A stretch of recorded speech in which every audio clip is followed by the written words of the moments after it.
Good morning everyone. My name is Vaishnavi. I am studying in 10th class. Srinivasa Ramanujan మరియు 1729ల మధ్య ఆసక్తికరమైన కథనం ఉంది. 1729 అనేది రెండు వేరు విధాలుగా రెండు గణాల మొత్తంగా వ్యక్తీకరించబడిన మొదటి సంఖ్య. అంటే 1729 is equal to 1 cube plus 12 cube is equal to 9 cube plus 10 cube. దీన్నే రామానుజన్ సంఖ్య లేదా హార్డీ రామానుజన్ సంఖ్య అని కూడా పిలుస్తారు. ఒకరోజు శ్రీనివాస రామానుజన్ని ఆసుపత్రిలో పరామర్శించడానికి జీహెచ్ హార్డీ వచ్చారు. హార్డీ ఒక పాత ట్యాక్సీలో వచ్చారు. దాని నెంబర్ 1729. హార్డీ ఆ సంఖ్యను బోరింగ్ అని అన్నారు.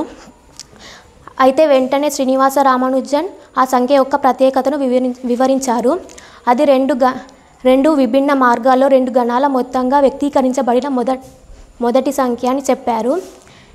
ఈ సంఖ్య యొక్క ప్రత్యేకతను రామానుజన్ గుర్తించడం హార్డీకి ఎంతో ఆశ్చర్యం కలిగించింది. అప్పటి నుంచి 1729ని శ్రీనివాస రామానుజన్ సంఖ్య లేదా హార్డీ రామానుజన్ సంఖ్య అని కూడా పిలుస్తారు.